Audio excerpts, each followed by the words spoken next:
Welcome to Ghost Education 101, where curiosity meets experience and the doors to the entire paranormal landscape are finally open. Hosted by Dr. Heather Leigh and Dr. Tiffany Frazier, this series is built for everyone who wants to understand the unexplained the right way. Whether you're just stepping into the unknown or you've been investigating for years, this is the place where you can sharpen your approach, deepen your understanding, and cut through the misconceptions that have overrun this field for far too long. Each episode walks you through the full spectrum of paranormal activity. Classic hauntings, intelligent spirits, cryptids, elemental beings, poltergeist phenomena, and the modern challenges investigators face today. We break it all down. The science, the method, and the mystery, without dumbing it down and without drifting into theatrics. Grounded in research, history, and real-world investigation, Ghost Education 101 is your classroom, your laboratory, and your gateway into the most compelling unexplained experiences on record. Learn, question, discover. Welcome to Ghost Education 101. Now, here are your hosts, Dr. Heather Leigh and Dr. Tiffany Frazier.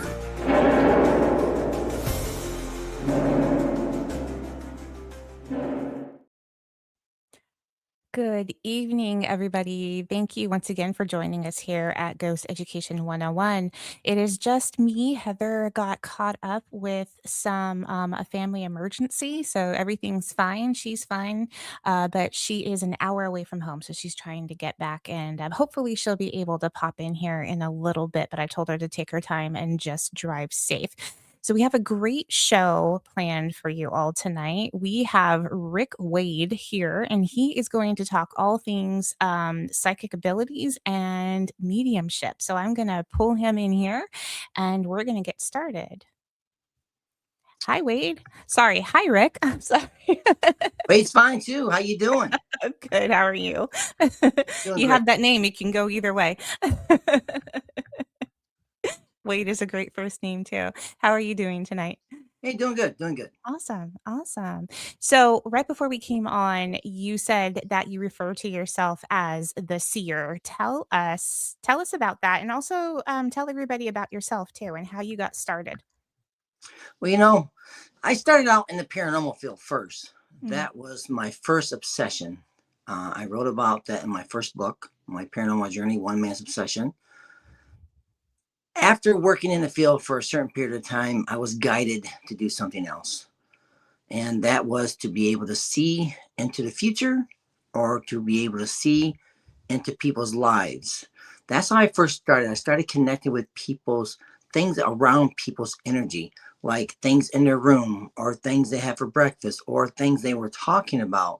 This is what was being shown to me. After I got out of the paranormal, I wasn't out of the paranormal, but I was kind of mellowing out from the paranormal because I was messing with a lot of things that I felt that was kind of dragging me down.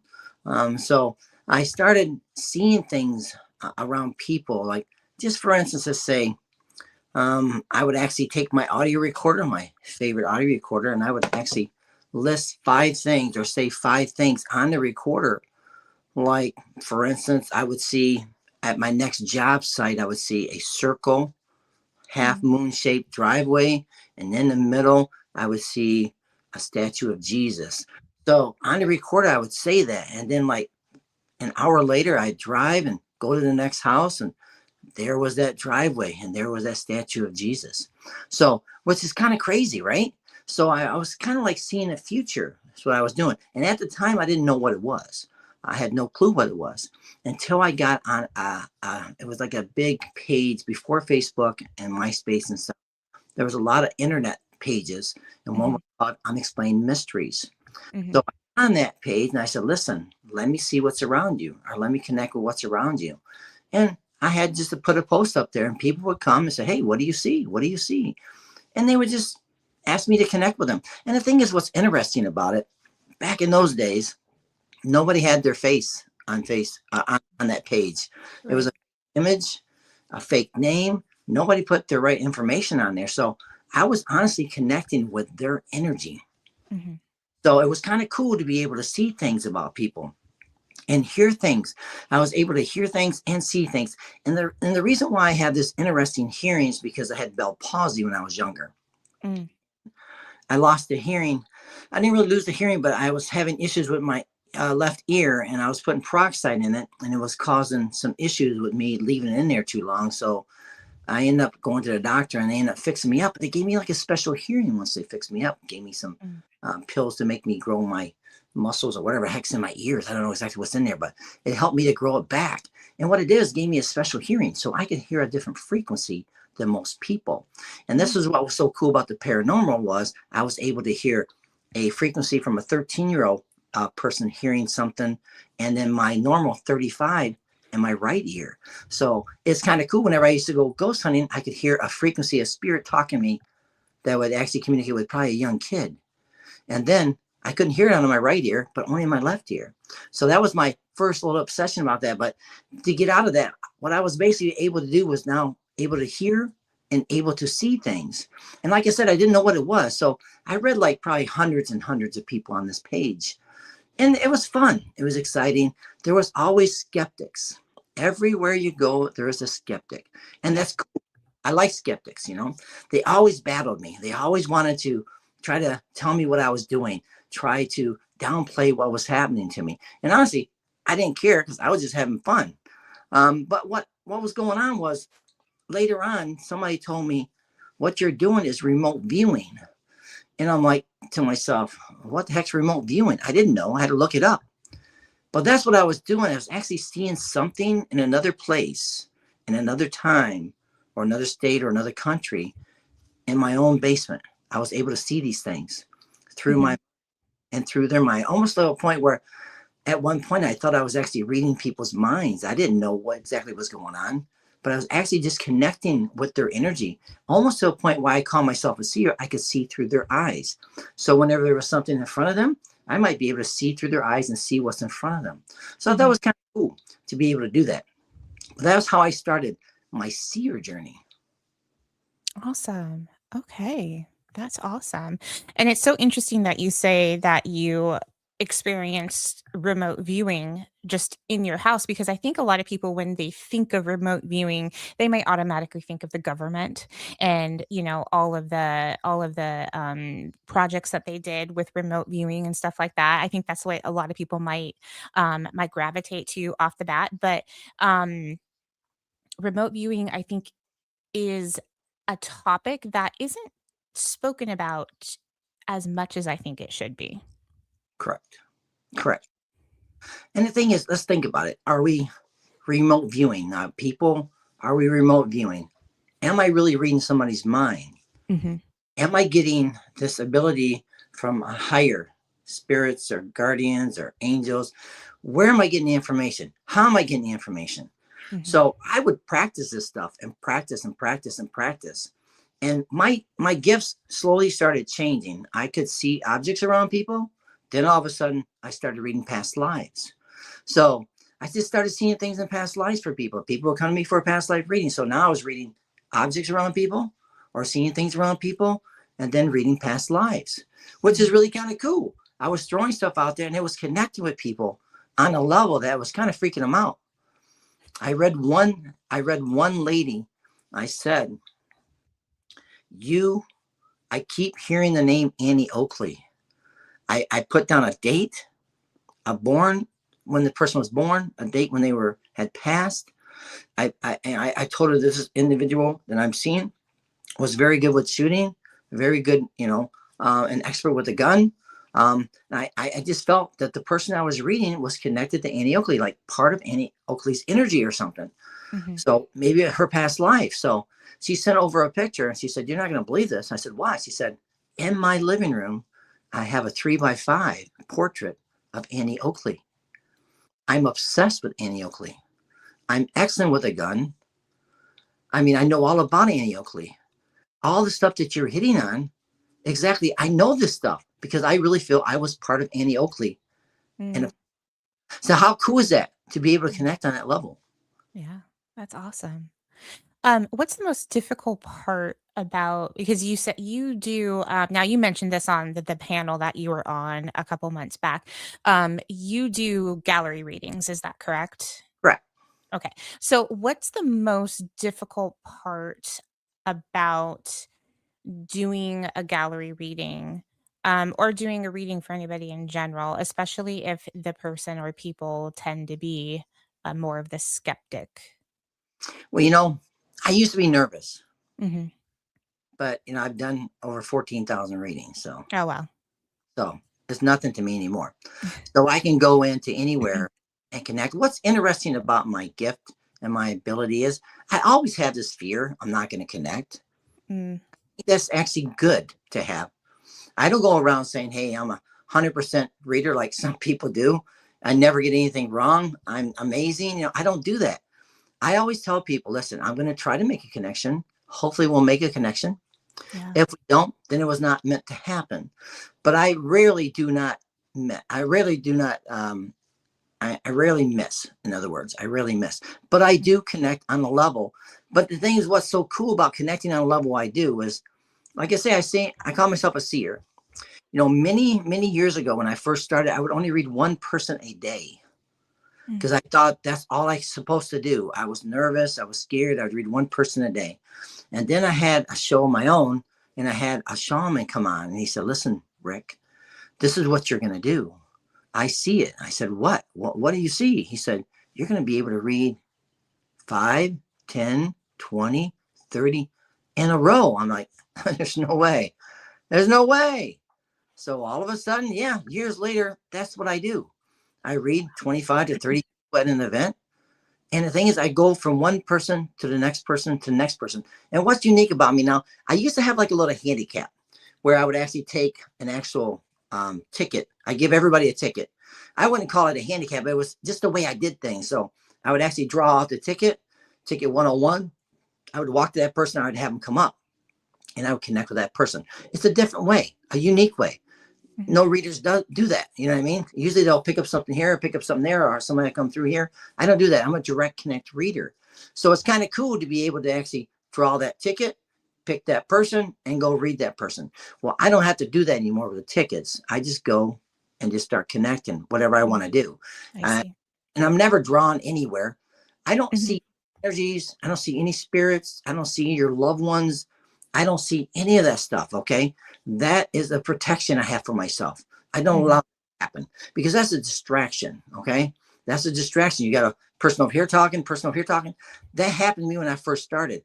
I had to stop that because I didn't want that to happen.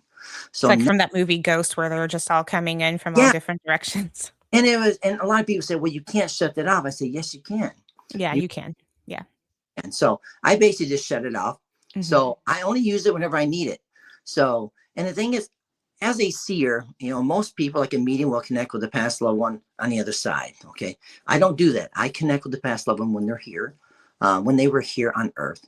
That's how I see it. I don't see them on the other side. Very rarely do I see it because that's not what I do.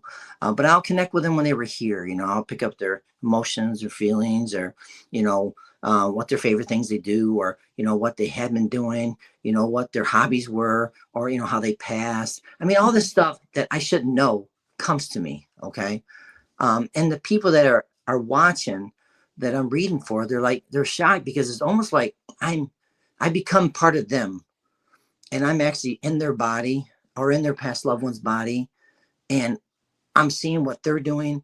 I'm seeing what the person I'm reading for, what the past loved one's doing. It's like I'm seeing everything. So it's kind of cool to be able to experience that.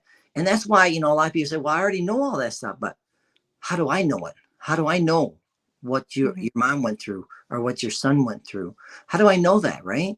It's mhm, given to me now from a higher power. I feel a higher power. Now, I have never connected with a guide. I don't know who my guides or my spirit guide or guardian. Maybe I haven't went that far. I don't know. But I just know it's coming from a positive area, a positive place. And I mhm. be wonderful for me. But I don't have this, I'll watch people and they'll say, hey, your spirit guide's John, your spirit guide's Evelyn, your spirit guide's Cindy. I don't believe that because I don't know how you could do that. I don't know how you can actually pick up everybody's spirit guide just by saying that. Maybe they have a different level of ability though. Maybe a level where I can't see or I can't understand. But for them to actually just throw out names, and the thing is, you have to watch people. You have to watch how, and usually whenever I do a reading, I look down. I never look at a person, but you have to watch people, how they react when you offer information. You know when you're connecting on a level because they're crying, their face is getting red, their neck's getting red, they're shaking.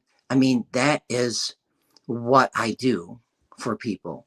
And I think it's amazing healing situation. A gentleman I was on a show not too long ago said to me, he said, listen, I like the way you do things because I know you're doing it right because I witness what is happening when you're offering the information and you're touching them in a special place. So you say you don't connect to a person's loved ones directly in the moment. You're not calling them, No, from a higher place and asking them to come down. no. So, what exactly are you providing to people when they come to a gallery reading? Well, put it this way. Mhm. Okay. Let's say a young lady, let's see, I'll tell you a story. Okay. I'll tell you a story. Same thing. It's basically the same thing. It's a readings, a readings, a readings. Okay. So this one young lady came to me and she wanted me to connect. She wanted me to connect with a child. And she gave me the name of the child and gave me a picture. Well, I don't need pictures or stuff like that. I just need a first name. That's how I connect. So anyways, I connected with this individual. Okay. So what I'm offering to that individual is I'm seeing insight about her child, things about her child, things that she knows. So what I'm doing is I'm giving her some kind of comfort because I saw what happened to her child. I saw her child got killed. Okay. I saw what happened to her. And then I told her, I said, listen, if you really believe what I'm giving you is really from a higher power or from a special place, then write down 5 things that you want your child to give you information or connect with.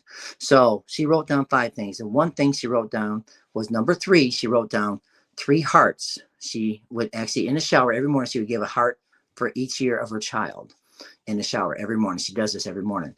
So I said, I see that you're giving 3 hearts to your child. She's showing me that you're giving 3 hearts to your child every morning when you take a shower. Well, that shocked her because this is private. This is only stuff she knows. Nobody else knows it, only her. So this is what is important because I'm seeing stuff that only she knows. And she knew right then that this had to be coming from something special or someplace special because she felt that this was her child seeing her doing this. So from that, before that, she was depressed. She had no job. She was having a rough time because she lost her baby. So after that, she really believed that her child was around her and around her energy. And she got a job. She got remarried. She had other kids. I mean, she told me all this stuff. And I think it's amazing to be able to give people some kind of an experience like that because that actually heals them in a way because they're hurting. They want something saying, hey, my child is really watching over me or my child is near me. You know what I mean? They want that. And if I can get that kind of proof for them, yeah, that's what I'm giving them. So, what is something that you think the public tends to misunderstand when it comes to spirit communication? Well, the thing is, I get, honestly, I don't really have many people come against me with what I mean. I don't. Once in a while, it'll go to I'll go to a place where there might be some picketers or something like that. But most of the people, they'll throw a few things at me, but then I invite them to one of my shows or something, and then they kind of quiet down. But the biggest thing is a lot of people think that this is demonic. I'm getting this from a demon. This is evil. And I want people to understand that this is not evil. This is not negative. I'm giving positive information. I'm giving uplifting information to people. I'm helping them heal from a pain that nobody else is helping them. You know what I mean? So I'm giving them all this information and stuff to help them. And I think it's actually a blessing, but a lot of people I think they're scared of it because I know so much and it scares them. Why is this one guy over here knowing so much about, because I connect with people's energy too. I'm really strong with energy too. So I connect with people's energy. I can see things about them, feel things about them, know things about them. So that also, I mean, why? I think it just scares people of the unknown, or they scares people. Why is this guy being able to do this? So I think Mhm. that really, that's the big thing that I think people are just afraid of it. Mhm. But Mhm. come to my events though, I mean, I have skeptics come to my events all the time. I have religious people come to my events all the time. They come and give me hugs because I give them information that only they know. And I think that's important. Our Mhm. own experienced it. I think it's an amazing thing. Yeah. Yeah. Have you ever had an experience that unsettled you? Yes. Mhm. And in the first, that first website I was on, a gentleman came on the website and he said, Mhm. read me. I said, no problem. He said, but if you do, I'm going to scare you, or you're going to be scared. I said, no, I'm not going to be scared. It's no big deal.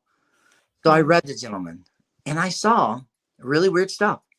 I saw him in the kitchen. I saw him boiling something on the stove. And then I saw him slowly drinking it, with a spoon or sipping on it. And then I realized it was blood. So I would write all my readings down, what I'm seeing for the whole public, the whole website to see. It was like over 6,000 people on there. So they were seeing what I was doing, how accurate I was with information. Now they're seeing me give this information about this gentleman. Mhm. To me, I felt he was a serial killer.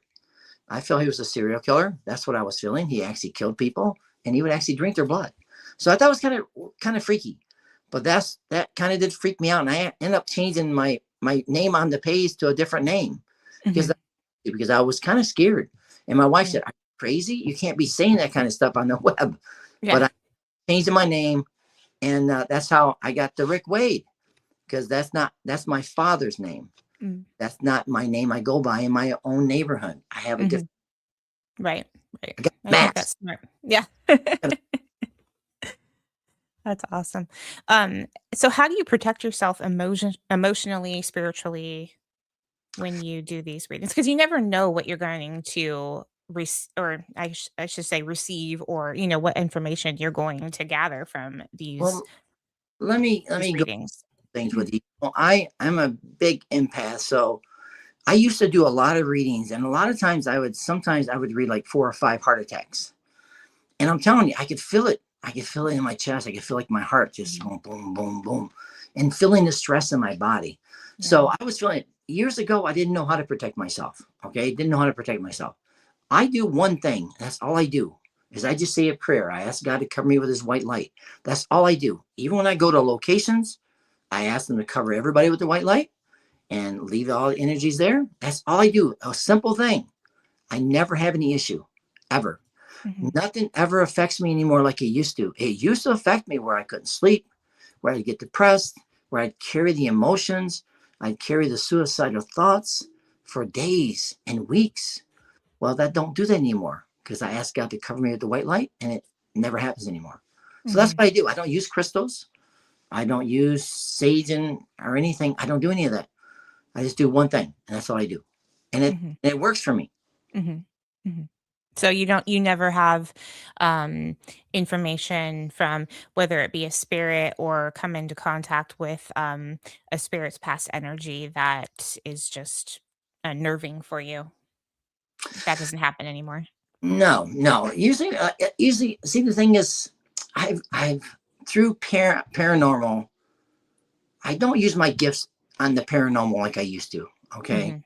when I first started, I use the recorder now. Just Mm. it's only as a learning session for people to explain what an EVP is and how I hear differently and how I can prove that it's actually there and stuff. It's kind of like, I'm teaching people the paranormal. I don't really use my gifts out in the paranormal. I only use my gifts for reading. So, and usually I can actually sense things. What I do is I record before I go on a ghost hunt. I will record what I'm sensing, what I'm feeling, what I'm hearing, and then it will be shown to me later on in the investigation, which Mhm. is kind of cool. Yeah. So you can kind of use that to your advantage then. Yes, and the thing Okay. is, I don't never run into. I mean, I've had many ghost hunts, and people will come to my ghost hunts and they will walk away saying there is a demon here. Yeah. So and I'm just kind of like, okay, so Why do you think there's a demon here? So I don't feel no demon. I don't feel any negative energy, but they feel it. So they'll pay and then they'll walk right out. Then the next day, they'll pay for another event and they'll walk right out saying the same thing. You know, I've never ran into anything that really attacked me. Okay. I have had things touch me, kind of rub on my leg. I've had things crawl up my legs like a spirit cat, a ghost spirit of a cat. Uh, Hmm. but I had one EVP that came on. I heard like an angelic voice saying, "We need you," and then more of a negative energy voice saying, "No, we need you."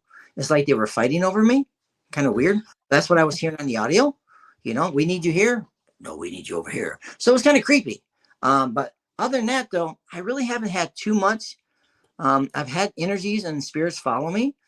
I went and did a ghost hunt at a location, and I could hear somebody breathing in the house. It's an old abandoned house. They had 18 children, Hmm. old falling apart, but I could hear somebody breathing.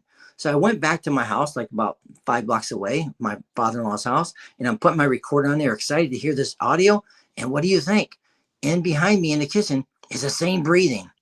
So it did follow me back to the house. So Wow. can follow you. Yes, Yeah. they can follow you. They Yeah. can mess with you. And I've had one chilling thing that I thought was scary. I recorded in the same house, and I went back out and listened to it in like a little camper. And then all of a sudden, I heard on the recorder, "Kill them, kill them." It said it 5 times on the recorder. Now I'm an EVP nut, so I'm hearing this. It's clear as day saying that. I had to turn the recorder off because it was Hmm. creepy, Hmm. very creepy for me. And that's when the cat jumped on me and crawled on me. And then I ran out of the camper, went into my father-in-law's house, got into bed with my daughter, and then the bed started shaking for like 3 hours, just like this. So there was some negative energy around me. Hmm. I think of a person in their mind is not, if they're having some mental illnesses and stuff, I think it can affect them to a point where they could hurt themselves or hurt somebody else. Hmm. Hmm. But I was too strong. I felt my energy must have been too strong, but they were interested and they Yeah. wanted to the pie. That's what Yeah. they. Yeah. That's something I tell a lot of people too, because I think, and I've been saying this for quite a while now. I think, well, two things. One is I think everybody has kind of latched on to, what's been shown on TV and in the media, and it's kind of been almost romanticized, really, like the whole paranormal field. And people want that. They want it so badly. And in fact, I was interviewed by a journalist late last year, and he was genuinely shocked that my paranormal group didn't have multiple investigations lined up per month. And I said to him, I said, "So what you're saying is you want people to be completely terrified and running around and looking for people to come and help them and figure out what's going on in their homes or businesses or whatever. Like you want that." I said, "It's actually a good thing." That you know? And he couldn't say, like, he couldn't answer. It was just like crickets. And he changed the subject. And I think we need to be careful when it comes to what we allow ourselves to believe. Mhm. Belief is very, very strong. And I think you touched on it a little bit while you were explaining this situation where you believe so strong that you are protected. Mhm. And I think so many people, when anything happens, whether they hear, a noise in their home and it can be explained, or perhaps something did follow them and something happened, they automatically go to, "Oh my God, something's here. I'm in trouble and I've completely lost all of my power. Like, this Right. thing has taken over my life, my house, and everything." And I think we are so quick as a society, because it's kind of been embedded in us, from what we've seen on TV. The family moves into the new house and all hell breaks loose, and, they have to fight and all that kind of stuff. And It's just not true. That's not what happens can it happen? Yeah, absolutely. But it doesn't happen on the scale that a lot of people want to believe. And so I think it's really important that everybody remember you actually have a lot more power than you think you do. 100%. And yeah, and you need to and this is what I tell people, and I tell people this just like in talking when I'm educating people. And I also tell people this when I go on investigations and we're talking to homeowners. I tell them, if somebody broke into your house, would you just stand there and say, yeah, come on in? No, you fight. Yeah, you need to put your foot down. You need to set boundaries. You need to tell them to get out your house. They're not allowed in your house. And it is so interesting to me that especially when I go on investigation and I say it to like a homeowner, it's so interesting to see the realization hit them because they were so quick to, and it's no fault of their own, because you don't know. And yes, it can be scary. But this is why we do what we do. Like we educate the public, and this is why we got into this field. At least is why I got into the field because I wanted to understand, but I also wanted to help educate. And so I guess that's my little spiel for Well, I for had, what you said is just don't give up your power so easily. and the thing is, when I first started, I was scared. Mhm. Honestly, scared. When I did paranormal stuff, I was scared. Yeah. Weird things were happening. Trees Mhm. were falling out at locations. I mean, a tree would fall right at the location out of nowhere. Crazy, right? And just weird things would happen. Like the doors would open for me. I mean, things were actually doing it. And I'm assuming when I first started, I was messing maybe with some negative energy. Mhm. I was so excited. I wanted it to happen. I'll tell you a story. I was actually doing my little recording. And I think it's kind of cool. I would do the recording and I would actually bring a positive experience to the location. Mhm. I would sing, I would, talk to them and try to communicate with them. And once in a while, you would actually hear a voice. You could hear Yeah. it, because they are around, Mhm. and um, I took a paranormal team once with me. Not a paranormal team, but I was doing like a paranormal thing for Halloween for one of the radio stations here in town. And we all drove around in hearse. It was like a big Halloween thing, with hearse and stuff. So we went to my favorite haunted location that I always go by myself. And I went there and they had a Ouija board out and all this stuff, trying to connect with the energies and stuff. But there was two guys that actually owned the hearses and they were smashing things and breaking them. Mm. So all of a sudden, the wind just picked up and blew the glass right out of the window at both of them. I thought it was kind of shocking, but that really happened because they were negative. They brought negativity there. They were angry. They were screaming. They were hollering and being stupid.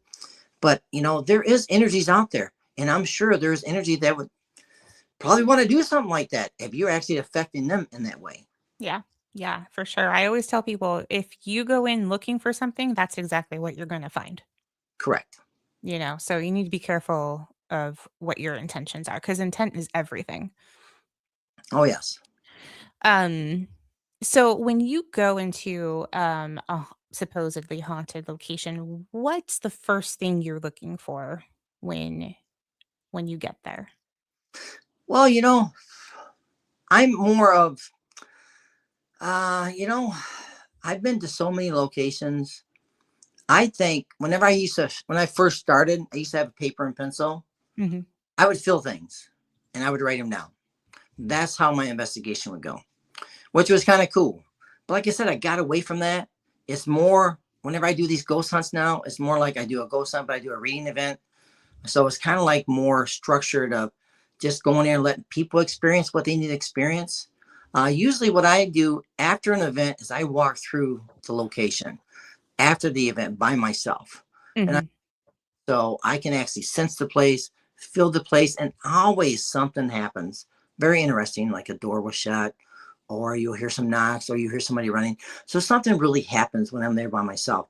It's almost to a point whenever I like to do a ghost hunt, I like to be there by myself because then you can actually validate more stuff. Because if you have a lot of people there, it's kind of That's hard hard. to voice the walking or anything like that.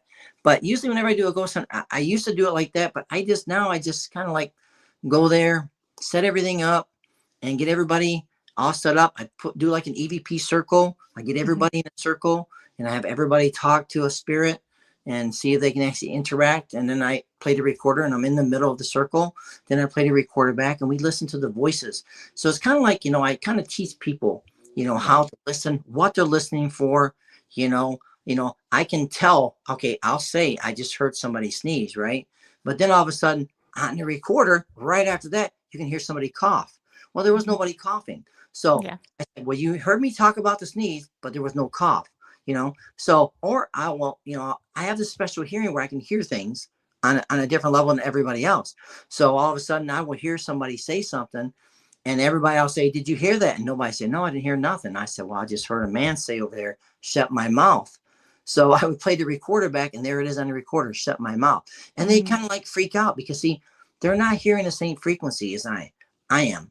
Because I put thousands and thousands of hours with this recorder right here to my ear. Yeah. I You learned get so good at it. Yeah. Yeah, I learned how what was really making that noise in the kitchen. What was creaking that door, or what was actually walking, or what was actually the noise that was going by. I mean, you could actually know everything about what's going on in that home, which is kind of cool to be able to do that. But most people can't do that because they don't do that. They just listen once in a while. Oh, what's that EVP? Oh, Mhm. because all they're hearing is static. Even Yeah. when I went to the police department, they couldn't hear it either because they're out shooting guns all day, right? So it messes with their hearing. But usually, whenever I first started, ladies could actually hear more than a male because a male won't go down that road. Usually, Mm. a male won't go down that road. He don't want to go down that road, or he just don't believe in it that way. But ladies will do that. Females will do that. They Mhm. have the ability to hear. They've been through a different road. They've been through maybe a different experience, but they're able to hear a different frequency than a male can hear. So Mhm. I kind of like that when I do investigation. I kind of like set the men aside, let them do a recording, set the ladies aside, and let them do the recording. And then we Mhm. go back and play. And usually the women kicks our butt. Yeah. They get more keys, they get I more see that. into It's really amazing. Yeah. Yeah. I will share some EVPs with my husband every now and then, and he'll go, "I just don't hear it." Like, "It's a class A. How do you not hear that?" Right there. Clearly right there. Yeah, it's right there in front of him, but he doesn't hear it. It's hilarious. It's kinda like I tell him, I was like, it's like that photo that was going around the internet way back in the day of the dress. Is it green or Oh, is it blue? oh, It's like that. had an audio going around where it said something, and one person would hear this and one person would hear that. So they all would hear something different or two different words or something. That Yeah, was cool. that So, happens sometimes too. Yeah. and one thing about my ghost hunts and stuff, I like to, whenever I do a ghost hunt, I like to put my stuff privately in an area while I'm out here doing my gallery reading. And it's very important to do that because there's nobody out there. And Mhm. that's when I usually capture most of my stuff is because I leave it there, I walk Yeah. away, nobody's there to mess with it. And Yeah. you will come around. Yeah. Yeah. I tell people, I say, if you're going to go and do an investigation, I say one of the best things to do that I have found is when you're there, of course, you're there to ask questions and you're there to document and you're there to, maybe take readings and stuff like that. But one of the things that I really like to do is just kind of go about the investigation, not the whole investigation, but take some time to relax and let your guard down, whether it be just having a casual conversation with a team member or something like that. Because, when people experience something, they're not actively waiting for something to happen. It's happening just like they're going out throughout their day, they're cooking dinner, or, they're at their job and they're just doing whatever. They're just doing what they do normally throughout the day. And then something happens. And so I have this theory that if we're kind of sitting there just waiting. Well, they're watching us. So a lot of the times they're just going to sit back and like, oh, this is entertaining. But what if we let our guard down and we show them that, look, we're just here. We're just kind of walking around having a conversation. We're really not here to cause you any harm, even though, but at least on my team, we do state that before we start an investigation, but just to show them that we're also human beings and we're just here to kind of just hang out. And it's interesting because I at least think that we get a lot more evidence when we do that instead of having the whole 4 or 5 6 hour investigation do, going through a checklist and making sure we hit everything. Take some time to just relax and have a casual conversation with your team members. And this, we didn't purposely do it, but it did happen back in, I think it was November. We were investigating a location in Savannah, and we had the spirit box going, and I was asking some EVP questions, and I was asking the questions, but my head was kind of somewhere else because it had been a really stressful week. So my guard was really down, and I got touched, and lo and behold, it was also caught on camera. That we had no idea. We didn't know until we were reviewing evidence, and it was caught on camera that my shirt on my back moved twice. And so I told my team leader, I was like, I didn't actively know what I was doing, but I've been talking about this for so long, and that's exactly what I was doing. Yes, I was asking the questions, but my guard was also down. I wasn't there. I wasn't asking questions and just like waiting for something to happen. It was just a very kind of relaxed situation. And that's another thing, I have, when I do investigations too, I'll have people just sit down and say, listen, just sit down, talk Yeah. about, just talk Mhm. about your, and honestly, if you videotape people talking and you watch them and then you play the recorder back, there will be interaction from a spirit communicating with them. I've done this before at my mother-in-law's house. I leave it there and she's the only one in the kitchen. She'll Mhm. be humming or whatever. And then all of a sudden you hear somebody say, can I have a sandwich, Mom? And there's nobody there. Yeah. So she opens up the refrigerator and the spirit says, can I have a sandwich, Mom? So, they are always around. They're there to interact. They're there to communicate. And I think just drilling them with 50,000 questions and stuff, just be normal. Oh, how annoying would that be? Yeah, it's very annoying. Hey, Yeah. what color do you like? Hey, you know, hey, what's your Yeah. girlfriend? Or, what's your mom? What do your mom do for a living? I mean, it's just to a point where it's probably is annoying. Mhm. And the thing is, like I said, most of the times, I mean, I've captured some really crazy stuff. I have like a lot of my videos are like, I got millions and millions of video views on Facebook. Mhm. But I always try to figure out when I capture something, I want to try to debunk it. And I have friends that always try to debunk my stuff. And that's good. They always try to debunk it. But when I give information, when I share something and I show it, I have already tried to debunk it multiple times. Mhm. Mhm. But the thing is, even though they're seeing it a different way, they're still not debunking it the way it should be debunked. Okay. For instance, Mhm. let's say you have a shadow, like I have one video with a shadow at the end of the hallway. Okay, no problem. Said they're all saying it's the light behind me, it's shining me down. Well, I have the video longer of it, and you can see me, my shadow shining all the way down the hallway. You can see that's me. You can see the shadow going all the way down. Okay, that's me. 100% that's me. You can tell. But in the other part of the clip only lasts about a second. Okay. A Mhm. second that actual image comes on the screen or that shadow down there. And what's interesting is it is behind a chair. You can see a light on the chair and is behind the chair. So it is not my shadow because it would cover the chair and everything.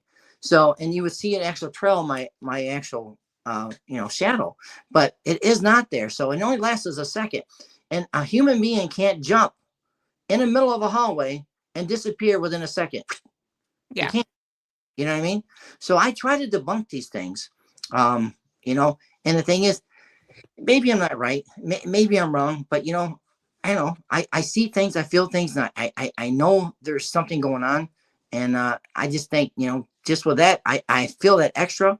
And some people might not do that and they want to debunk it. And I want them to debunk it if they can. But most of my stuff is hard to debunk because I always find something there to try to crack what they're saying. Mhm. Do you think that emotional sensitivity and anxiety can be mistaken for paranormal experiences? Well, I was at an investigation once, and Mhm. this lady was investigating with us, and she came and sat up on the bed, and she would not leave the bed. She just stared straight at the wall, and the gentleman that owned the place was a priest, um, and he actually was came up and and did some things.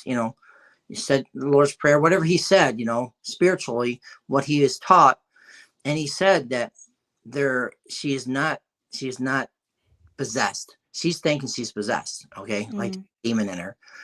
So he said, no, she's not possessed. I've done all this stuff. I've done this. I've done this. There is something mentally going on with her, mm, and she should not have been there. And they ended up taking her to the hospital. She was admitted into the mhm. hospital. There was something going on Yeah. more. I think what she did is she let it absorb her. She really felt maybe there was something there, and it kind of did. Maybe it did take over her to a point, or maybe her own mind took over to where she believed Mm, that she was possessed, but she really wasn't possessed. But it was more of a mental condition. yeah. Yeah. So do you have any, and that's really important. I'm glad that came up because it's one of the things that, we educate people on. You need to be really careful because there are people out there who will automatically jump on that bandwagon and say, "Yes, there is a demon here," or "Yes, you are possessed." Or like my curtains swaying back and forth right now because my cats are literally going crazy in front of me, So, We got a hey, ghost. oh my god, it's horrible. Um, but, there are so many people, out there who want to whether they wanna document because they just want to find it so badly, or they just don't care and they wanna put fake evidence out there, I've seen both. But we need to be really careful because sometimes you can cause a lot more harm to a person if you're not looking at the whole picture. And the whole picture involves looking at the background of people. Are there medical conditions going on? Are these people or person on medications that can cause hallucinations? These are all things that need to be asked prior to going on an investigation. And it's not just because you want to make sure that everything's in the up and up, but it's also because you need to think about your own safety and your team's safety because you don't know what you're walking into, and that can be very dangerous. And let me explain something to you. There's also, let me see if I just went on my brain here. Shoot, I just had something here. Um, shoot, I just Oh, lost it. no. There we go. It'll Great. come back. But anyway, so it's important, very important that when we go into places. No, I was gonna bring up so okay, I got it now. See, I used to do a lot of past lives, Mhm. but when I did the past life, it was always negativity. There was always murder. There was always blood. There was always bad things. It's Mhm. like I would go into a, a place where it was always somebody was being, hurt in a way or murdered or something like that. So, and I was starting to be scared to read people because I was afraid what was going to happen on their end. Yeah. So that scared me. So I did read one young lady, and I went back into 1700s into a castle, and her husband ended up getting murdered or getting killed in the field or whatever, and she ended up slitting her wrists. So I explained this is what I was explaining to the young lady that I was reading. I felt this was connected to her. And honestly, 3 months later, she slit her wrist. Yeah. So it can affect people to a point where they honestly believe she needed to slit her wrist. Mm. And that's what she did. She almost died. Yeah. Now, we have to be careful as Mhm. readers. Yeah. So my whole journey started changing to where I'm not getting into that past life as much, and Mhm. I'm not getting the gore and the bad stuff. But the bad stuff was connecting on a level, but I was afraid that somebody was going to use that in a way to where they was going to harm themselves. And now they have that reading of mine. So Yeah. it get to a point where it's like I pushed them overboard. And I don't Mhm. want to. So my whole connection now, I don't do stuff like that anymore. I don't bring up the past like that. Mhm. Sometimes I'll offer a reading here and there, but I never bring up, Mhm. don't do it anymore. Yeah. Do you so let's go back to like kind of psychic mediumship here. Do you think that anybody can learn how to do second readings and do it correctly and do it well? Well, you know, I've been doing this for a long time. I've taught a lot of classes, Mhm. and I've had up to like 35, 40 people in a group. And I'm telling you, I give them exercises, I test them, and there's too many things going on with people's lives to be able to zone in like I did. I zone in really a lot, reading 7 to 10 people a day, where I zone into my EVPs. I mean, I put all my time and energy more than I did my family. So I sacrifice to be able to get this ability or gift or whatever you want to call it. Mhm. Most people are busy with their children, they're busy with their job, and a lot of times they won't take the time to actually practice something and believe in themselves. And Mhm. that's what the problem is. I'd say out of the 35 people, one or two might actually get some of the questions right or some of the tests right. I could see one or two in that having that ability, and they actually have moved on to actually do really well. So you can see that because they're getting things correct. Because I test people. I test Mhm. people in my group. I will actually remote view things. I'll take them to places. I'll do things and stuff like that. So I do all that stuff. So they're getting hands on, right in front of things and stuff. So, but the thing is about it is, I'd say, I'd say no. I'd say no. Whenever I got tested on my ability, I had to go through a lot of tests from people. I don't even know who they are now because at the time they kind of popped in my life. They tested me and they popped out of my life. Okay. They wanted to see if I could do certain things, if I could remote view, if I could connect with this person or connect with that person. So they were there to actually see if I could do it. And once I did, they Mhm. just let me know. They knew I could do it. But most of the people I bring in an actual a setting like that, they can't do that. It's very rare for somebody to go and do what I do or do what a real medium can do. It's Mhm. something you have to work on for years. It's not something you can do. I see right now people will get on my page and they'll say, well, I'm a reader. I said, well, okay, how long have you been doing it? Well, I've been doing it for 6 months. I said, how many people you read? I've read 300 people. I said, well, that's not enough. Okay, that's not enough. You really don't know your gifts yet because you have not learned what Yeah. you're being given. You have to do it more and more. And it took me years to open up to be able to do just the remote viewing and then the past loved one. And it took me years to do the past loved one. And then finally, it took me years to do the past, the person's energy. So I didn't have all those gifts at once. It was step by step by step. I had to work so hard and really obsess over it and really learn. I mean, I really learned a lot. Mhm. And I had to believe what was being given to me. And that's what it is. A lot of people, they don't have time. They're too Mhm. busy. They don't put the time and energy. If they really wanted to learn, they might be able to develop it. But most of the people they don't really have the time. And they're either on medication or they are depressed or they're sad or, stuff, or they do drugs or something. All that stuff affects you. You Mhm. got to let go of all that stuff if you really want to be able to connect with your spirit guide or guardian angel. You have to Right. be able to do that. Right. So if somebody is seeking a psychic medium, a psychic or a medium for whatever reason, what are some red flags that you would tell them to look out for? Well, first of all, you need to watch some. See, a lot of, really, a lot of people like me. I'll go live a lot. I'll go live. I'll read lots of Mhm. people. So there should be evidence out there. You should be able to watch. You should be able to pay attention to their videos and watch of their doing lives. I can watch a lot of people do gallery readings, but they only show one or two people. Okay. So that's not showing what's really going on. Well, maybe they hit on those one or two people. That's all you're seeing. You're not seeing the rest. You know what I mean? So Yeah. I pay attention to I would ask, I would first look and see if they're connecting.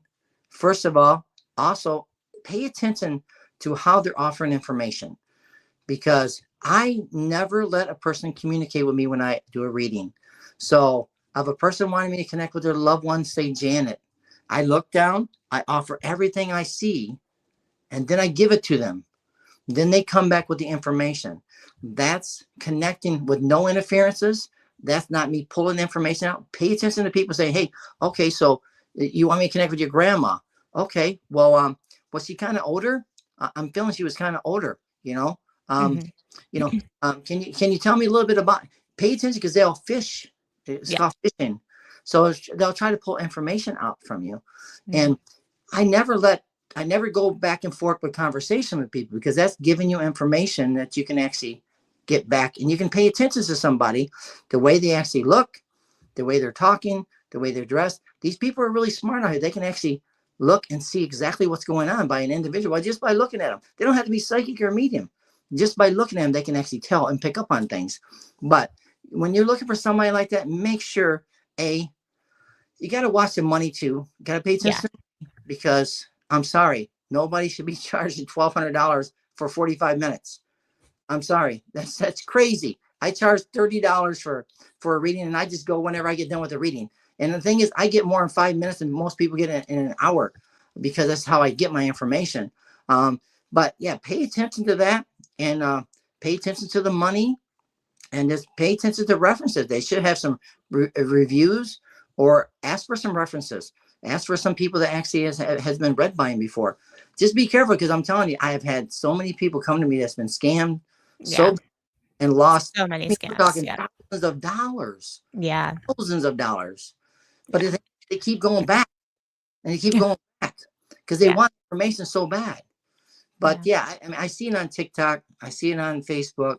I watch people. Now, there's some good readers out there. I watch them because pay attention to a person that can pick up things about your loved one. I'm not the kind of person that will actually throw out, okay, this is one thing I don't like about readers, is they'll throw out, and I ain't saying it's wrong or right, but they'll throw out, okay, I'm getting somebody that's 80 years old. I'm getting somebody that actually was in the hospital for a couple months. I'm getting somebody that actually walks with a cane. I feel that the person had heart conditions. Well, then they throw that out, right? How many people has a loved one with heart condition? So by the time the chat's done, you've had 1,000 people connecting to these 5 things. So I don't like that, because you're kind of like feeding the crowd. You know what I mean? You're not really zoning in on somebody's energy or somebody's past loved one. And then they'll bring them up, and they'll say, okay, we got this. Let me see what else I can get. And then all of a sudden it doesn't match. And then they're like, it must not be for you. It must have been somebody else in the chat room. So let me get somebody else. I'm shocked. You know what I mean? But you got to just pay attention to what people are doing, how they connect, how they interact, and how they're offering information. But I mean, there are some good mediums. Yeah. But I've been gallery, other gallery readers, and it's just kind of, I feel bad because I think a lot of people are inexperienced. A lot of people haven't put the time and energy in. A lot of people are just all up in their head. They're worth $1,000 for a minute. You know what I mean? I don't like that, because they've only read like a handful of people. I've put 14,000 people in there. That's a lot of people to read. So I do have experience with what I'm. So, but I'm not the kind of person that's out here selling out left and right with my readings. I don't do that. I get like maybe one paid reading a month. I don't really advertise it that much, only once in a while, because I work a full-time job. It's not something I need. But I take it and take the family out for dinner and stuff if I need to. But like I just read just the other day, I read 3 people, 1 past loved one, 1 energy, 1 past loved one, 1 energy, 1 past loved one, 1 energy. So I gave them 6 readings. But that was kind of cool for them. And they all experienced, they all was at one house. And it was kind of nice to be able to do 1 person, 1 person, 1 person. Yeah. But you just got to be careful, because there's a lot of scammers, and a lot of people, maybe they don't know in their mind, maybe they really do believe that they're really good because they've hit on a few things and they've connected on a few things, and maybe they do have a gift, but they haven't put the time and energy the right way. When they instantly start, making people pay. My first like 8,000 readings were free because I didn't know what I was doing. I was learning. All that 8,000 readings was learning, understanding what I'm hearing, what I'm feeling, what I'm seeing. The average person does that, they honestly would be way better at what they're doing.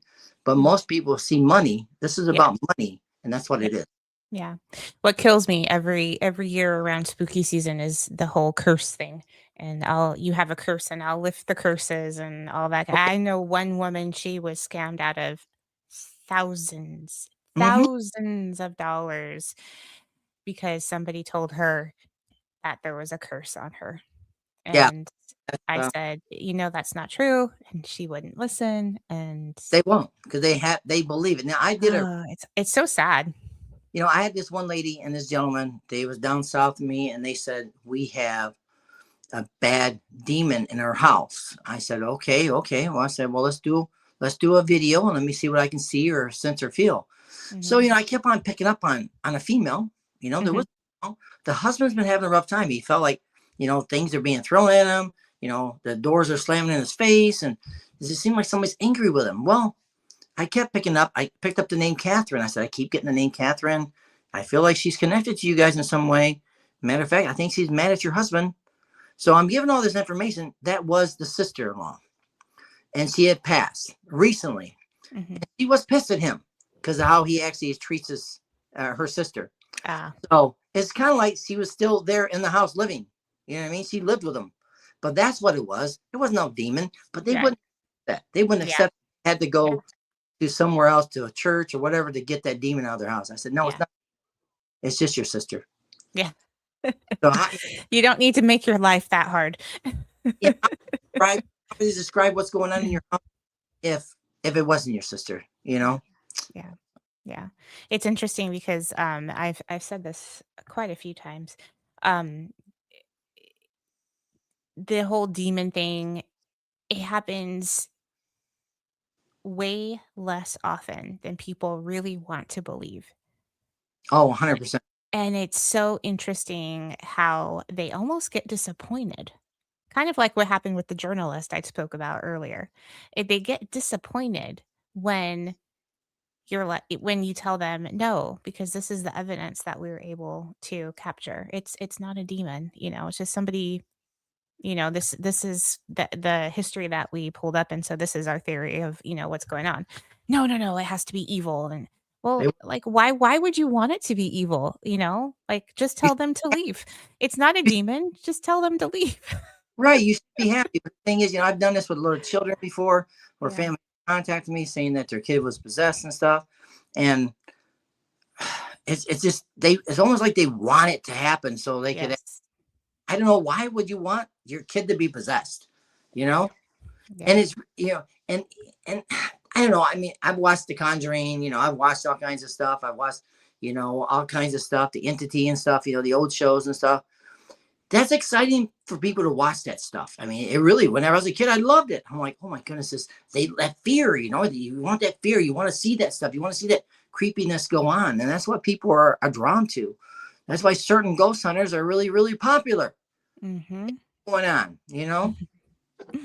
Exactly. So what's your opinion on when because you said that when you go into a haunted location, you don't use your abilities. So what's your take on when psychic mediums are brought into a haunted location to give information?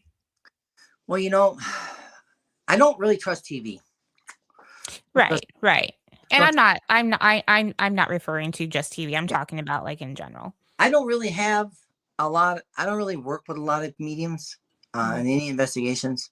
I mhm. don't. I usually do my own investigations. So I don't really have that experience with them going in and doing what they need to do. I would love to work with some mediums, but the thing is, I think if we're going to go in and we're going to do an investigation, and if we are a medium, if you give information out, I mean, there has to be. I mean, how do we know that that person didn't look it up? I mean, how do we know?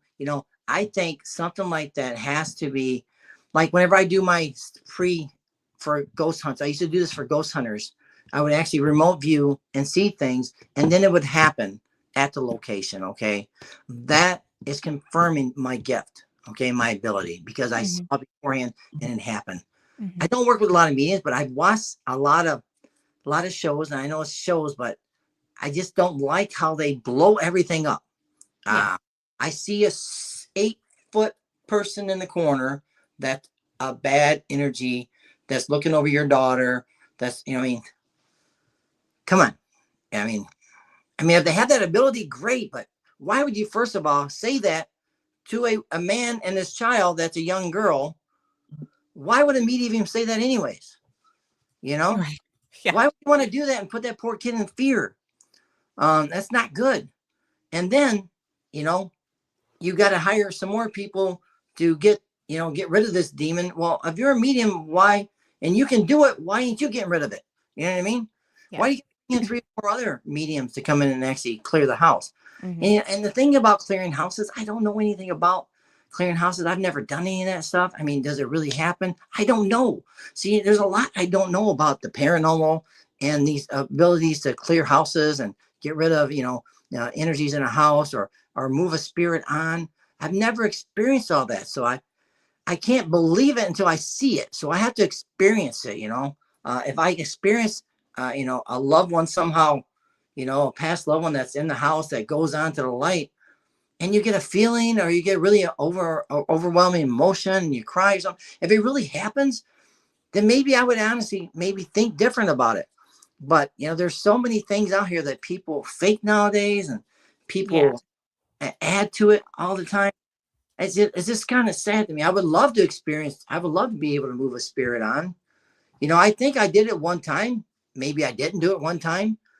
But, I was at a light with my wife and the light would always work for me. I'd ask it to turn on, it'd turn on. I asked it to turn off. So I said, go to the light. And from now on, from that point on, that light never turned on for me ever again. And it was do for me all the time. So was I sending somebody to the light? I don't know. But, I don't have the experience and all this stuff. I wish I did have that. But, some mediums, I mean, explain something to you. In my first investigation, there was a medium there. And I was just a recorder guy. So I went in there. I'm sitting on the couch. This before I even cared about a medium or knew anything about mediums or psychics. I didn't even pay attention to it. But I sat on the couch and I'm doing my recording. And the medium's like moving in the chair going, oh, yeah. Oh, yeah. He's coming on to me. Oh, yeah. His name is Larry. And he wants to be with me. And he's laughing right now. So I'm just laughing in the corner. I'm like, what the heck is going on, right? This is funny. Well, I listened back to my recorder. I heard a man breathing heavy saying, Larry's here. I was shocked. I was blown away because this is my go-to thing at the time. I was not a person at the time. I had no abilities or anything. And then I'm hearing the breathing, saying sexual stuff to this lady. And she's telling me this is what's happening. So from that point on, I started watching medium shows. And I started trying to understand mediums and stuff. But it was shows, you know what I mean? Shows, right? But I started getting into the medium stuff and watching, Teresa Caputa and watching Lisa Williams and all these people. I was getting really into it. But the thing is about it is I really started believing in mediums because they were doing some really cool stuff. They were actually seeing things, describing things about a picture that's in the other room that they knew nothing about. They could describe the person exactly what it was. So I was blown away how they were doing that. So it started getting me closer to mediums. But at first I thought it was a joke because I didn't know. Yeah. But I do believe in mediums. I do believe in mediums. There are really some good ones out there. There are. So flooded right now. Yeah. It's hard. You have to really do your homework. Yes. It's very sad. Have you ever disagreed with a paranormal team's interpretation of a situation? Oh, yes. Yeah. I have. Well, see, the thing is, you got to understand. So I've taken paranormal teams with me. Like when I do my ghost hunts, paranormal teams will join me.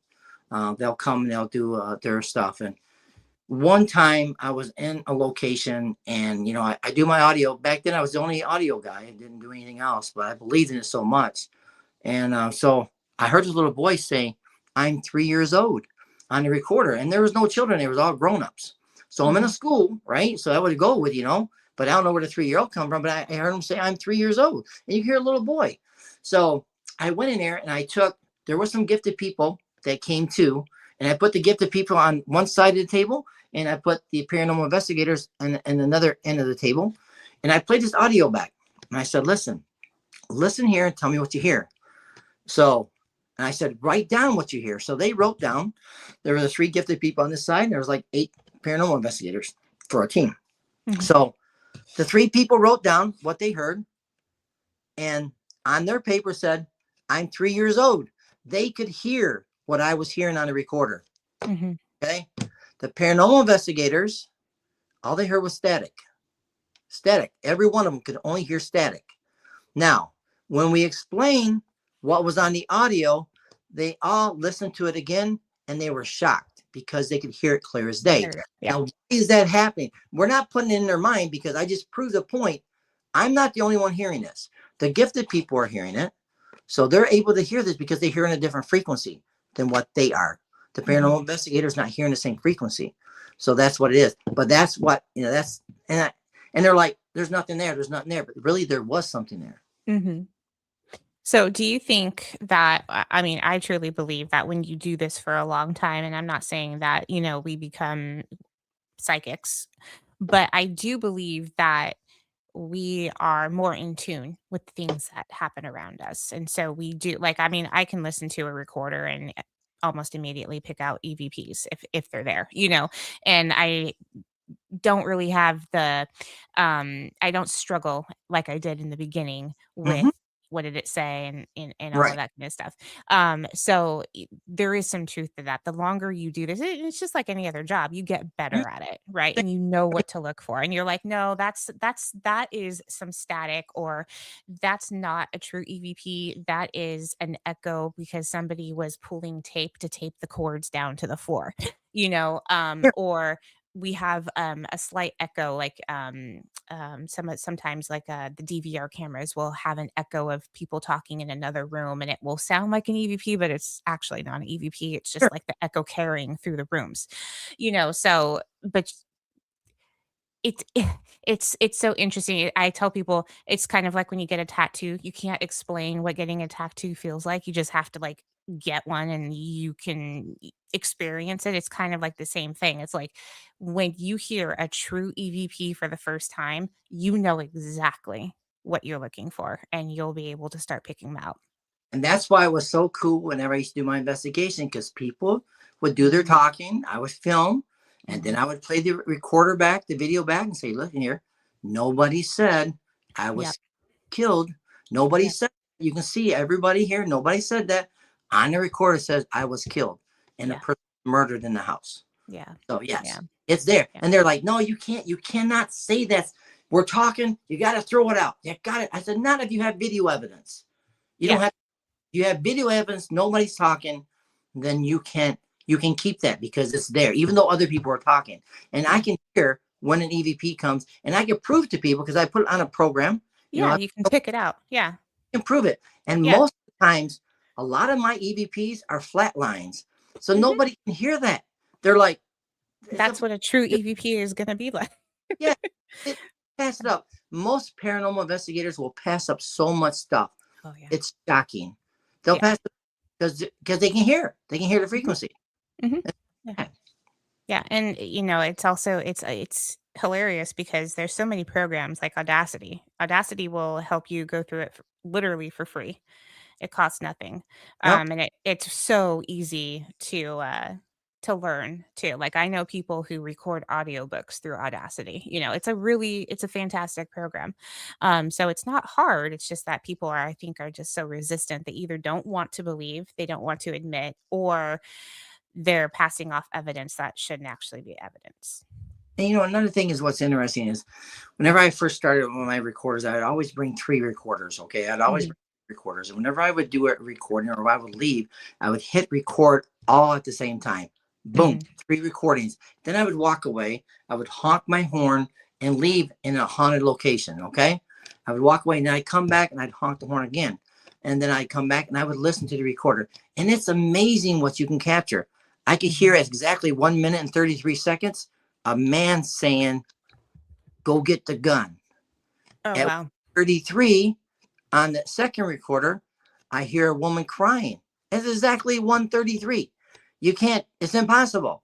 And then on the third one, you can hear three kids. You can hear three kids giggling and laughing on Yeah. the third recorder at 1:33. So we have three different recorders, all recording something different on the recorder. Mhm. It's amazing. That's why Yeah. I was an addict. I was so addicted because I was hearing all this. How is that possible? It was blowing my mind. And Mhm. then I could actually take that recorder and sometimes that audio recorder and I could reverse it. And certain EVPs, you will hear another whole EVP being said. And Yeah. Yeah. so it's And just, it's coherent too. Yeah. yeah, you can hear it clear Mhm. as day. Somebody's talking and it should be Yeah. all back. Yeah. of the EVP that's actually coming. That's when you know you got a real EVP. Oh, Because you yeah. can your own voice and say, I love you, and you can reverse it, like, rah, rah, rah, rah. But if Mhm. your spirit say, I love you, then it might say in the other one, say, I miss you too. Yeah. So it's really like, holy crap, this is really happening. hmm With the spirit box, we always ask them if they're okay with it. We always ask them to cuss Oh, because really? you're not. Yeah, yeah. Because if it's, a lot of people try and say, well, it's the spirit box and it's scanning radio stations. It's just, you're just picking up, radio stations. It's like, well, if that's true, you're not going to hear cuss words. Well, I'll tell you what, there is audio. Some of those boxes will they blow me away because hmm I'm doing the recording and I'm playing the audio box, and it will say stuff, and then I will play it on the recorder, and it's not on the recorder, it's Yep. saying different. So Yeah. I know We've it's had that too. spiritual hmm because it's two different things going on. Yeah. And, We've definitely had that happen. and they will interact. I mean, it's like I was up at Witches Weekend, then all of a hmm sudden you hear they come on and say, Witch. I'm like, that's just kind of cool because it goes with the story. Or we was in like Charlton Heston room and it'd say, it'd say Charlton Heston. You could hear it say its name. I'm like, how does it know we're in Charlton Heston? How can that box say that at all? Right? Yeah. So they do work to a point where you're like, holy crap, how that just come through. Yeah. Yeah. So I For do sure. believe in that stuff. I I do. do. Yeah. They're pretty cool. If anybody has any questions, feel free to go ahead and drop them in the chat, and we'll make sure that we have Rick answer or try to answer for you as best he can. I just have a couple more questions, honestly. Where I'm so bummed that Heather wasn't able to make it, but just wishing her the best, and we hope that everything is okay with her. So, Rick, I'm going to ask one more question, and then I don't have anything else unless something else comes up while you answer it. So, what's one experience that you've had that has stayed with you? Well, I would say there's many. There's many. Um, Mm, I would say, I keep telling the stories about stuff. I'd say a lot of my past lives stay with me mhm. because of how accurate they were with an individual in this life and how it connected with the individual in the past life and actual. For instance, I'll tell you one experience that really sticks with me was kind of cool. I read this gentleman. I told him, I said, I keep seeing the name of this plane. I seen the name of the plane. I seen him on the plane. I got his name and first name and last name. And then I said, he went missing in action. And then I said, this is who you were in your past life. And a gentleman researched and found the information about the individual. And he actually looked him up and he saw a picture of him. And the picture, he posted his picture next to the person that died in the plane crash with the name and everything on the website and blew people away. It was like exact twin. Oh, wow.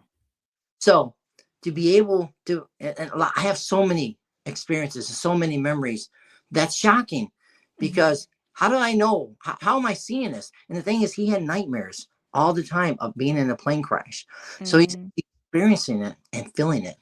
yeah, So, I mean, there's so many amazing things I've done with, connecting with people and stuff. And I have so many videos, but I don't show them, guys. Just keep them private. But yeah, and I mean, keep them private. But just to watch the videos, I watch them over and over because how it it connects with their energy and how, like I said, they turn red. They're crying. I mean, they're in really a lot of tears and they're very sad because I touch them so deep to a mhm, point where it's like, it's like you take a person that's alone and they've been alone their whole life. And all of a sudden it's like a person comes in and sees their life and what they've been through and what they had to endure. I mean, it's a wonderful experience for them to know they were never alone. There was mhm, somebody always around to watch that was there with them. yeah, So yeah, almost, that's powerful. almost like, like people, believe in God, he's there with you all the time. I mean, people are not alone when they're going through stuff. They need to know that there's people out here that can help them and help them in a way and see things that actually can actually help them move from a situation that they're in. My thing Right. about my journey is helping people move on from the pain or the suffering that's going on with them, Yeah. or finding information that they never knew was even out there. So I have that ability to give them that information so they can actually look at it, understand it, and say, okay, that's really what happened. So Hmm. it makes them feel good, you know? It kind of completes the puzzle. Yeah, yeah, and I think it gives them closure too. That's really Yeah. important. As you know, as human beings, we always need that closure. Um, and because you don't want to go on with carrying the or wondering, I think that that's so it just it pains me when you see people like that, who are just constantly wondering what if, what if, what if. And to have, that closure is and to help somebody move on so that they can live their lives happily because that's why we're here. To you make, know? Yeah, that's huge. whenever I first started, I didn't know anything about it. I was just learning and it was just fun and everything. But I used to go karaoke and all the time. I Mhm. like karaoke. So I would go to karaoke and I would tell my friends, listen, I'm going to go over there and I'm going to connect with that table over there. I'm going to sit down and talk to those ladies. And they're like, what? Are you crazy, dude? So I go over and I sat down and I talk. And I said, listen, ladies, do you mind if I just try to connect? I had this thing going on with me. I don't know what it is, but I just want to see if I can, connect with you guys. So I would, I connect with this person. I said, well, I keep seeing a rose. I'm seeing a single rose on your back. It means something very important to you. And then she shows it, a single rose on her back. I mean, how shocking is that for everybody to experience that? And then that girl next to me, I said, listen, you need to talk to your mom. You need to talk to your mom. You got to quit fighting. And she's crying because they've been fighting for the last 3 months. And she said, yes, I'm going to go. I'm going to go back and talk to her. I mean, Mhm. to be able to see part of that experience, it's an amazing thing for me and for them too. You Mhm. know, Mhm. beautiful. So you get so much information for other people. Do you ever get information for yourself? No, No. Okay. And is it because you're not seeking it, or is that just not how it works? well, I never connect with my family. So unless they want me to connect, that's just how it is. Mhm. People have to give me permission to look. Mhm. Mhm. Okay. So I go to a grocery store, I never look at anybody. I don't see anything and don't feel anything. But if I go to a gallery reading, somebody sits down, please read me, I will read them. Or, connect with my past loved one, I will connect with them. But I'm not going to connect with anybody, anywhere, any place. And I do the same thing with my family. I don't ever tap into anybody's. And Right. I don't want to do that. I don't Yeah. think it's really right for me to. And I've tried it before. Let me tell you something. I've tried it before. Trying like the Teresa computer, going Mhm. up to people and stuff. It didn't work for me. I got Mhm. nothing. I didn't connect at all. So they're like, well, dude, you're not very psychic. I'm like, I guess I'm not. So I stopped doing that because I looked like a fool. I was Yeah. trying, I was pressuring my gifts to Mhm. do something, and Mhm. it didn't work for me. Yeah. So I think it's also important for people to understand that and I don't know if this is true for everybody, but I think for a lot of psychics who I have spoken to, they can turn it off or they can, take the dial. They can turn the dial down so that they're not constantly bothered. Um, and I think it's important for people to understand that you're still a human being, so it's not like you can just go up and say, hey, read this, or what's this information, or stuff like that. Like, you're still a human being, and it's just you're able to tap into a different frequency, as you were explaining, right, than most other people, and so people have to be respectful of that. correct, 100%. So yeah. So tell us, where can people find you? You mentioned a book. I don't know if we touched on your books actually. How many books have you written? Well, I have 3 books. My Okay. first book, Paranormal Journey, One Man's Obsession, on Amazon and Kindle. Then my Okay. book is Awakening of a Seer. That's how I became a seer, all the stuff that happened to me. Mhm. And then my third book is The 11th Child, because I am the 11th child. Oh, Uh, wow. and it's just, the third book is just kind of like, I just put my memories together of Mhm. every home I lived in, what I remembered. That's all it is. It's just basically from home to home to home to home, all my childhood memories, all the Mhm. way until I got to my paranormal book. Okay. So I want people to experience, what had happened to me. Mhm. There's some shocking things in the third book Yeah. because it happened to me. I mean, Yeah. some really crazy stuff. Mhm. But yeah, I've written 3 books now. I'm going to be at June 6th. I'll be at Haunting in Real Town in Marketplace in Lansing, Michigan. August 8th, I'll be at the Capital City Paracon in Lansing. August 10th, I'll be at Flagstaff CreepyCon, which is getting to be really huge. Yeah. And October 15th through 18th, I'll be at Witches Weekend. And I usually do at Witches Weekend, I read people all day on Saturday. And then I on Friday, I have a ghost hunt right next door at the village. And Saturday, I have a ghost hunt, but I read people till 5 o'clock. And then on Sunday, I'm part of the actual, it's like everybody come in, they get like their palms read, and then we offer readings throughout the whole audience. So I usually do about 25 readings, which is kind of cool to go from boom, boom, boom. And it's just so much better. We used to just have one person read and then the person go up and read, but now we all go in the audience, just go and hit every table. So it's Oh, wow. so yeah, fun experience. So, Yeah. but I have a question that just popped in my head. You mentioned you're the youngest of 11. Is that what you yeah, said? Or you're one of 11? Okay, so you're the I'm baby youngest. 11. The baby. Does anybody else in your family have abilities? Okay. Yeah, my mom has ability. She can actually read the coffee cup. She put coffee in Ah. it. She turn it, say a prayer, and then she can read the ups and downs, the light and Mhm. the darkness. My brother can actually read spoons. He will actually hold a lighter, and he'll have a whole bunch of spoons or a candle, and he will watch the flickering in the spoons. He can actually read things about Mhm. or whatever, or what's going on in your future. Mhm. And then my other sister can hold an object to her head, and she can tell where the object has been. So Mhm. other people in my family has abilities too, but they kind of keep it to themselves. I just kind of like went the other way and wanted to get it out there, you know? Yeah. Yeah. Yeah. Because you hear so often that it runs in families. Oh, it does run in the family. Mhm. And the thing is, I know way back in our family, it goes back to Cherokee Indians, way back. Mhm. It's the way back, but a lot of my ancestors, they all, they had their medicine stuff. They all did their medicine. They lived in Kentucky and Tennessee, so they had all their little special ways of taking care of people and stuff. Kind of like an Indian, a medicine person and stuff. So they all had those remedies. My uncle was really interesting. I cut my foot one day, and then I come in the house crying in Kentucky, and mom said, "Lay down, and my brother will take care of you." I said, "What do you mean?" He said, "He'll take away the pain." He went over there and he said a prayer. He touched my foot, and I swear to God, took away the pain. Wow. So I'm a young kid. I'm like, "What? Are you serious?" It took away the pain. It was pretty amazing. Jerry says her great aunt read tea leaves. Hmm. Very cool. And that's what we do at Witches Weekend. They read Oh, you tea. do? Yeah, they read tea leaves at Witches Weekend. So which is kind of cool. Awesome. Awesome. Well, Rick, thank you so much. It doesn't look like anybody has any other questions. So I just want to thank you for coming on or coming on again because you were on just a couple months ago on the panel. And so thank you for coming on again and joining us and having this amazing conversation. It was a lot of fun. And let me see, I did not get my spreadsheet out. I probably should have done that. Sorry about that, guys.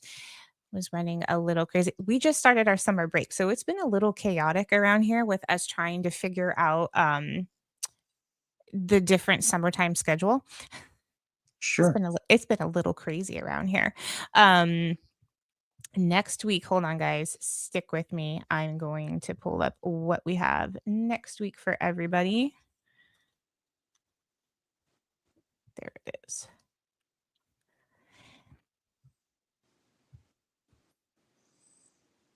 Next week, we are going to have a presentation. The week after that, we are going to have a panel discussion on haunted playgrounds and children's spirits. So that's going to be a lot of fun. So make sure you check back in with us and catch those episodes because that sounds exciting. I want to thank everybody for joining us today. You can catch the replay of this episode on Facebook I think they're leaving it up for a week now, the lives. I can't remember. They're always changing it, but it is always up on YouTube.